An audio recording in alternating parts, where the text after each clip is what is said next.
Go to the American Cancer Society. You can donate. There's fundraisers. You can volunteer. We just need all the help you can get to get all this information out there. Hey guys, Christina Garibaldi here, and I'm so excited to talk with Tamra Judge. How are you, Tamra? I'm doing great. Christina, how are you? I'm doing really well, and we're so excited to have you here today because you are talking about something that is really personal to you. You're talking about your cancer journey. So First and foremost, how are you feeling?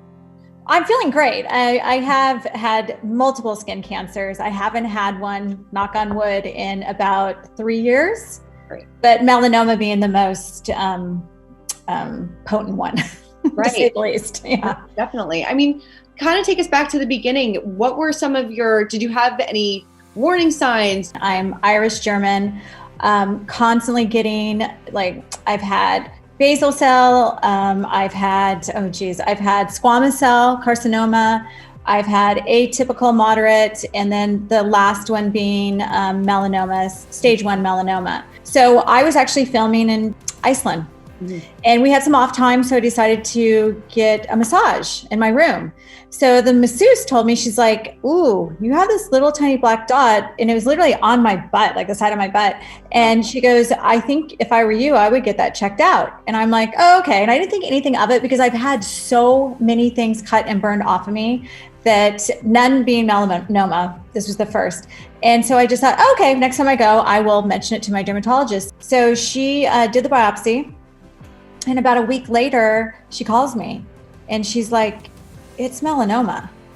And I'm like, what? And I had never heard those words before. I just figured that it was another basal cell or, because it was just something that I just didn't think was anything. Mm-hmm. It was a little teeny black dot. That's it. Mm-hmm. I probably would have never, ever even knew it was there because I'm not turning around looking, looking back there. Mm-hmm. It didn't hurt.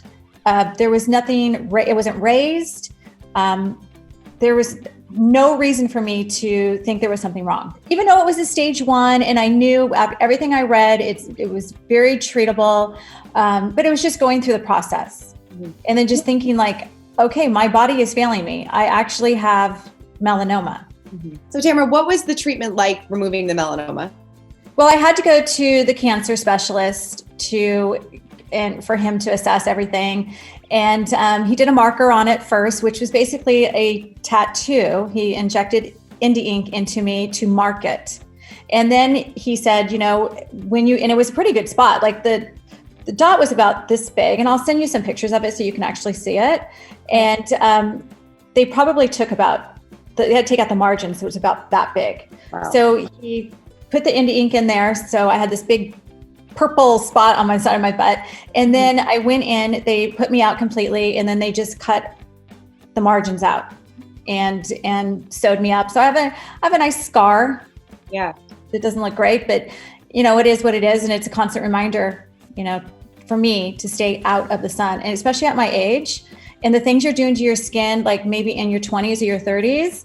For me, I'm 53 years old, and in my 40s is when I started seeing all the damage that I did to my skin. Way back then, we'd lay in the sun, we'd put baby oil on and tinfoil, and we'd go and bake in tanning beds. I used to work at a tanning bed company when I was out of high school. That's how it was. I mean, Today, I think tanning salons should be closed down. So what was it like going through this in the public eye? Obviously you made this public. So I'm sure a lot of people reached out to you and were going through the exact same thing. Yeah, you know what? It was off season, so I wasn't filming during this process. And I chose to make it public just because I was so shocked. Out of all the spots I've had removed, I had no idea that was melanoma. And that one little spot that I would never, ever expected could have been deadly to me. Right. So it just kind of was my mission to put a message out there and let people know. Who was your biggest support system throughout this? And do you remember any uplifting moments that you had? Eddie, I think Eddie, he's always so positive and he's always thinking, on the bright side, where I instantly go, oh my God, am I going to die? I'm always thinking the worst, and he's always thinking the best until the worst happens. He's like, don't worry about it. Just, do what the doctor tells you to do. And it's a stage 1. And, it's just scary. It's just nobody wants to hear those words ever. No. Of course not. Of course not. And, COVID has had such a significant impact on cancer patients. Yeah. 79% of cancer patients have had a delay in treatment. And a lot of those people that are having treatment can't have somebody with them when they go to the doctor's offices. And so that's a scary thing. Someone in our family is fighting cancer right now. So during the whole COVID, so it was very difficult for him because nobody could be with them. You couldn't, delay treatment because you couldn't get in. Right. And that's the scariest. I mean, it is the scariest time. I think things are getting better and doctors' offices have opened up, but it's a very scary time to be fighting any kind of disease right now where you need medical treatment. Yeah. Because even me, I haven't had a skin check in probably 6 months. Mm-hmm. And I normally go every 3 months is when I go. I'm sure that kind of messes with your mind as well. Because like you said that you have something on your chest and you probably think the worst because you're like, oh, I'm so used to going every 3 months and now it's so delayed. Yeah. Yeah. Especially when you have a spot on your skin that you would never suspect. Like I know, like I see the spot, it's raised, it's rough.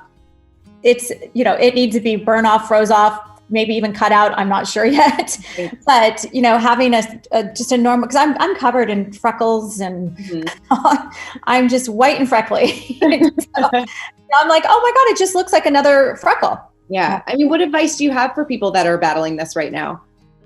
Well, right now, like we talked about, it's like the hardest time in the world to be battling any kind of disease. And I just think that you just have to stay strong, trust your doctor, be persistent, get second opinions. And just put sunblock on, keep your sunblock on. And it doesn't matter if you're fair skin, dark skin, African-American, anybody can get melanoma. And why is raising awareness for American Cancer Society so important to you? I think because it's just such a deadly disease that people don't think about, and they don't understand, you can get melanoma, I can get melanoma. We're not looking at our skin. We're not looking, like only a doctor can look in certain places throughout your body to know. So I just think just bringing awareness to it and maybe save a life. And because of COVID-19, American Cancer Society, their funding has been reduced by 50%, which is the lowest investment year of this century, which is, scary and crazy. So what are some ways that your fans can help? So I'm just asking that my fans can help out. Go to the American Cancer Society. You can donate. There's fundraisers. You can volunteer. We just need all the help you can get to get all this information out there.